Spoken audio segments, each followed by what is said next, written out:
আজি মই ৰাভা হাছং স্বায়ত্ত শাসিত পৰিষদৰ অনুমোদিত পুঁজিৰে মোৰ কলিয়াহাটত পৰিচালিত দুটাকৈ কমিউনিটি হল সমন্বিত ভৱন সমূহৰ ভৱন উদ্বোধন কৰিলোঁ, উন্মোচন কৰি ৰাইজক মই হস্তান্তৰ কৰিব পাৰিলোঁ, ৰাইজক বটাব পাৰিলোঁ। আৰু দুটা আঁচনি আছিল আমাৰ এই ডিলিঙাত। এটা আছিল আমাৰ সেই ডিলিঙা যিখন গাৰোপাৰা বুলি আছে, আমাৰ গাৰো সম্প্ৰদায়ৰ এখন গাঁও আছে মোৰ পৰিষদৰ সমষ্টিত। আমাৰ এইখন ডিলিঙাত অতীজৰে পৰা বসবাস কৰা এখন গাঁও। তেখেতসকলে তেওঁলোকৰ এটি মানে কি কয় কমিউনিটি হল সভাগৃহ মোক বিচাৰি আহিছিলে। বিগত দিনবিলাকত মই কৰিব পৰা নাছিলোঁ আৰু যোৱা 22 আৰু 30 বিত্তীয় বৰ্ষত সেই সুবিধাখিনি মই উলিয়াই ল'ব পাৰিলোঁ। আৰু তেনেকৈ সেই 8 লাখ টকাৰ এটা সমূহ ভৱন সুন্দৰকৈ আমি বনাই মিলি পেলাই তেওঁলোকক আজি হস্তান্তৰ কৰিব পাৰিলোঁ। ইতিমধ্যে অলপ আগতে উদ্বোধন কৰিছোঁ।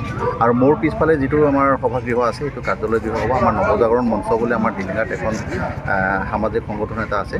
আমাৰ বিশেষকৈ আমাৰ ইয়াত ডেকাসকল জড়িত, যদিও আমাৰ জ্যেষ্ঠসকলো জড়িত।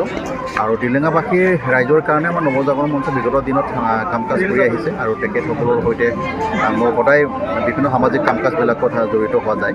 আৰু তেখেতসকলে কৈছিল যে আমাৰ নৱজাগৰণ মঞ্চৰ কাৰণে এতিয়া কাৰ্যালয় গৃহ দিলে আৰু আমাৰ যিবিলাক মানে লক্ষ্য উদ্দেশ্য আছে, কাম কাজ আছে, কাৰ্যসূচী আছে, সেইবোৰ সমৰ্থন কৰাৰ কাৰণে সুবিধা হয়।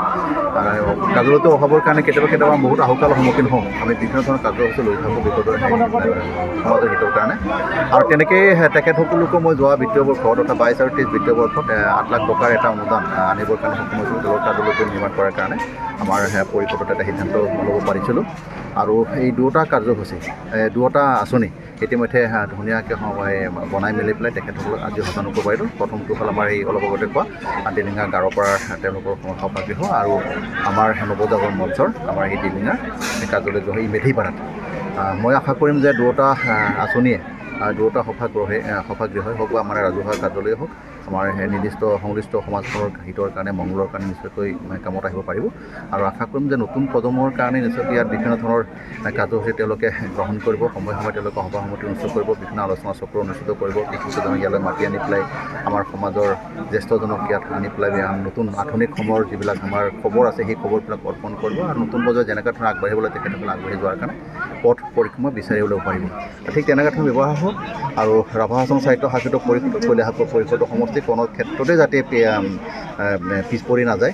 ৰাভা হাছং স্বায়ত্ত শাসিত পৰিষদৰ ভিতৰত মানে যিকেইটা 36টা সমষ্টি আছে সেই 36টা সমষ্টিৰ ভিতৰত যাতে প্ৰথম 10টা সমষ্টিৰ ভিতৰত আমাৰ কলিয়াহাট পৰিষদৰ সমষ্টিও পৰে, তাৰ কাৰণে মোৰ কাম কাজ ইতিমধ্যে মই পুৰাদমে চলাই আছোঁ। কোনোদিন কাৰ্পণে কৰা নাই, কোনোদিন ক'তো সমীহৰ কাৰণে কাকো ভয় কৰা নাই, লজ্জা কৰা নাই, মুখৰ বাকপটুতা কোনোদিন কোনো ক্ষেত্ৰতে কমোৱা নাই। গতিকে মই সদায় এই ক্ষেত্ৰত নজৰবান্ধা যে কলিয়াহাট পৰিষদৰ সমষ্টিত কাম হ'ব লাগিব। সমাজৰ যিবিলাক সমস্যা আছে, যি ৰাভা হাছং স্বায়ত্ত শাসিত পৰিষদে পাৰে সেইবোৰ কৰিবই লাগিব, তাত কোনো দ্বিতীয় প্ৰশ্ন আহিব নোৱাৰে। গতিকে এনেকুৱা ধৰণে ৰাইজৰ সহজত মই নিজৰ কাম কাজ অব্যাহত ৰাখিম। আগন্তুক দিনবিলাকত নিশ্চয়কৈ দৃঢ়তাৰে আগবাঢ়ি যাম।